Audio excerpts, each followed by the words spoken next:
24 hours with JB. Let's talk. So, we got 3 cuts. What cuts exactly? 3 federal fund rate cuts. We have that priced in for the year 2025, right? In addition, we're looking out to see if the Fed Chair Jerome Powell, actually the meeting starts today. When the Fed meets, anytime the Federal Reserve meets, they meet typically on a Tuesday, and then they meet Wednesday as well. Wednesday is where he gives the decision on whether he's increasing rates, keeping rates the same, or decreasing rates. One of the 3. Tomorrow is the official meeting of that decision. The street has it priced in for him to cut 25 basis points, right? So, if he has a hawkish tone, if he comes in on this bully like, yo, listen, I'm not liking what's going on, inflation is sticky, basically the economy is looking more where we don't want it to be, and where it will cause a problem for the Fed Chair, Jerome Powell himself. So therefore, now I got to posture all the way up. Now I don't want nobody having a good time. I want to do the reverse. And he'll have that demeanor within his tone while giving the speech, and or while making the final decision to decrease rates. Again, the street has it priced in for him to cut by 25 basis points. What I would like for him to address is the national debt. If you notice, and if you've been paying attention throughout the whole presidential debate, presidential election, nobody really brought up the debt. The national debt currently stands at 31.46 trillion. Why is nobody speaking about this? Why is this not a trending topic? Where is this money coming from? Why are we still funding wars? And I'm not even going to get into all that. The national debt, let's keep our eye on that, because now that has it to where the Fed has to basically balance that out, beloved. That money is somewhere. The debt of the United States increases daily, which is not good. But again, that money has to be placed somewhere, and it's on the Fed's balance sheet, right? So therefore, the Fed has a dual mandate, which is to monitor unemployment and keep inflation intact, as well as control the balance sheet, right? And this deals with the national debt and things of that sort. Let's keep going. Tariffs and immigration, right?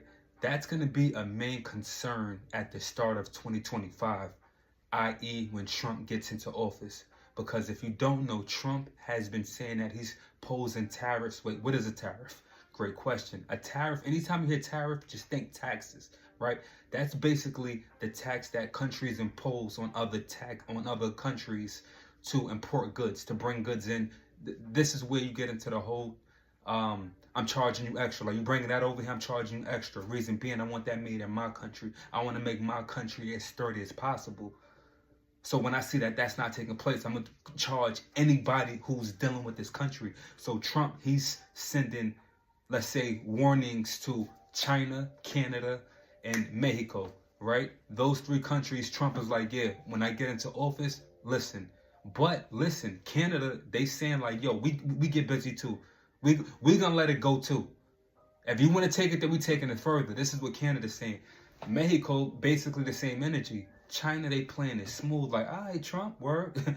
That's what it is. And they going from country to country doing their thing. I don't want to get too political. Nonetheless, tariffs can be inflationary because if there's tariffs is a tax, right? So if I'm charging other countries extra to bring about goods, other countries may do the same to my country as well. So therefore it's chess, right? It's war. So when that comes about, that causes the price of goods to do what? Look how smart you are. Increase. And if the price of goods increase, this affects the Fed chair and what he is doing, right? It goes back to his dual mandate. Reason being, if prices are increasing, that's causing inflation to do what? Increase, right? That decreases the purchasing power of the dollar, of the currency. I don't want to get too economical. I know you're following me thus far, but just know if tariffs become a problem, that is going to cause the Fed chair, Jerome Powell, to have a problem as well, right? So we want to be mindful of that. Immigration is tricky because, For one, nobody wants to work the job. Everybody complains about immigration, right? I hear people. However, nobody wants to work the job of the immigration worker. So therefore, if Trump were to send people, first of all, he can't even just send people back. It costs money to send people back. You can't just get about. No, it costs money. And who pays that? Who do you think pays that money? When you get down to the nitty gritty of it, who is paying for the money for an immigrant to go back to their country? I'll wait. Because somebody has to pay for it, beloved, right? So, in other words, immigration can not be as ideal as we may deem it to be. So just bear that in mind as well. What else we got? Nvidia touched the 20s today, right? It dropped down to 129 and bounced down to about 127 or so. May have even hit 126. That's not, it's something about that chip space. For one, let me give you a little backstory. Nvidia has a market capitalization rate of what? You guessed it, 3 trillion. Yes, with a T, not a B. 3 trillion, right?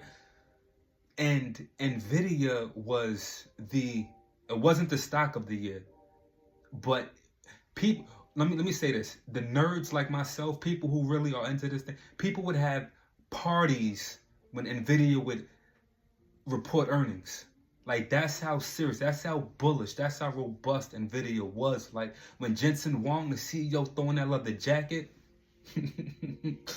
listen, Nvidia is not doing as well as it should be, let's say that, as well as the whole entire chip space, just about the whole entire chip space.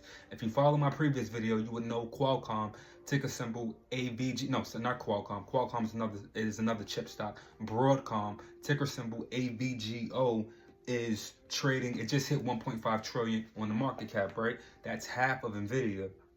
Now, Broadcom is basically the big dog in the chip space for the moment. But again, 1.5 trillion market cap, Broadcom, versus a 3 trillion plus market cap Nvidia. Which one would you want, right? Do the math on that.